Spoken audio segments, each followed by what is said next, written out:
Hello children, what a good time it is to reach out to you for today's class. Hope you all are doing good. Okay, let's do a recap of the previous class. In the previous class, we saw about the two important processes. Yes, one is the internal processes or endogenetic processes, and the other one is external or the exogenetic processes. What is endogenetic processes?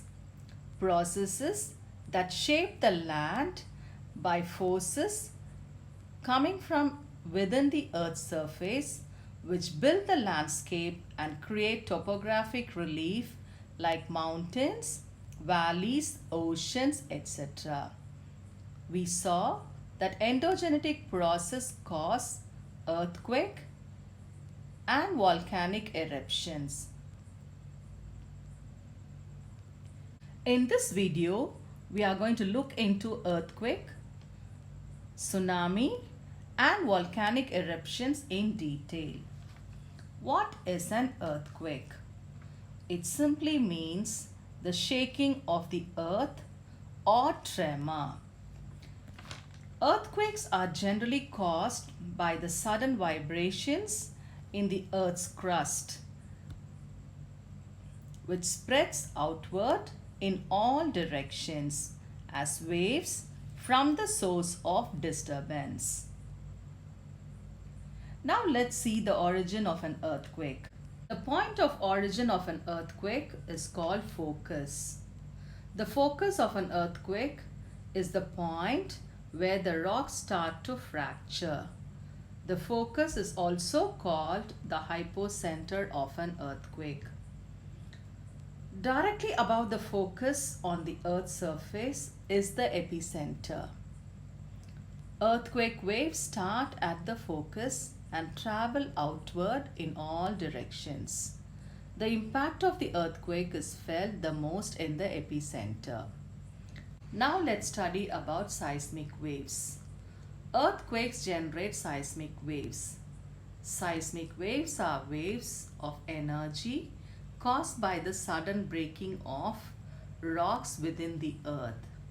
The nature, force and speed of these seismic waves depend on the nature of the medium through which it passes.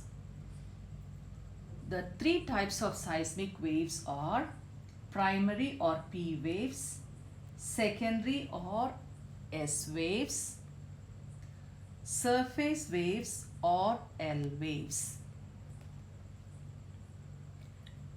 Primary waves are the fastest of earthquake waves and first to reach the epicenter. These waves pass through solids, liquids and gases. It pushes and pulls the rock it moves through with an average velocity of 5.3 km per second to 10.6 km per second. The second type of body wave is the secondary wave or S wave, which is the second wave you feel in an earthquake. An S wave is slower than a P wave and can only move through solid rocks.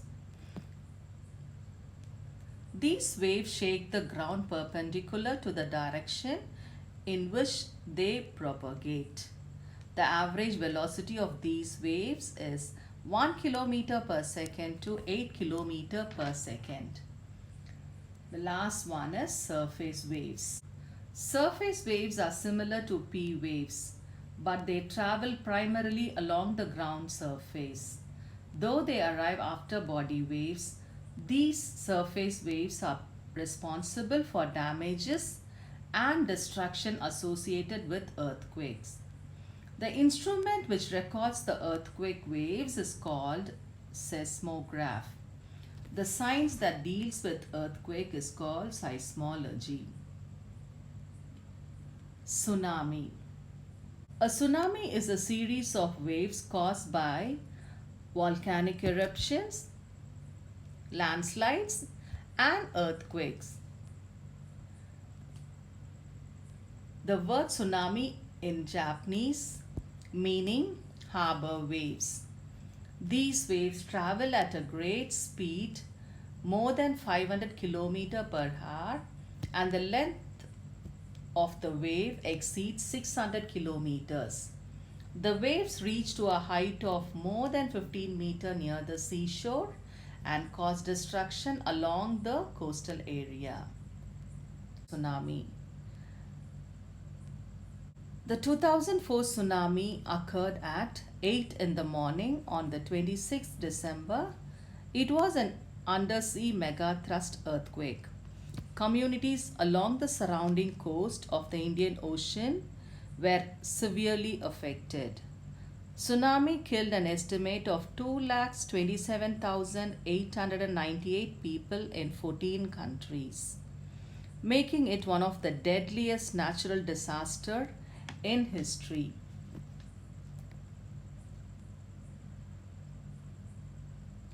Volcanoes. Let's see what volcanoes is all about.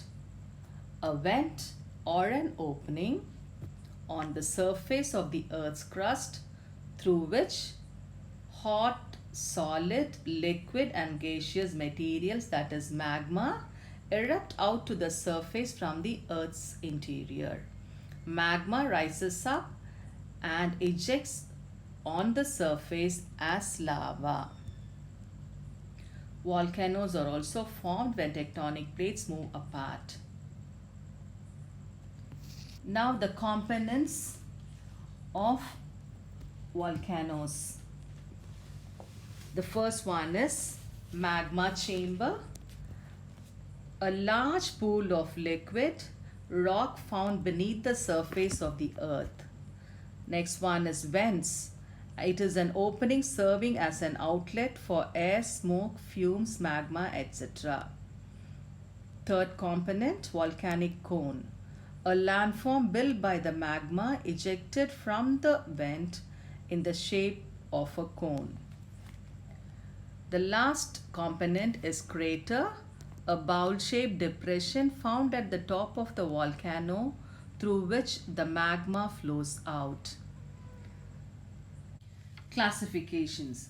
Volcanoes are classified into active volcanoes, dormant volcanoes, and extinct or dead volcanoes. Active volcanoes. These volcanoes constantly eject volcanic lava, gases, and fragmented materials. Dormant or sleeping volcanoes do not show any sign of volcanic activity for a long period of time. Sometimes there may be a sudden explosion which may cause huge loss of life and property. Extinct or dead volcanoes are volcanoes that permanently stops its volcanic activity. It is said to be extinct or dead volcanoes. Finally, let us look into the effects of volcanoes. Constructive effects and destructive effects. Constructive effects.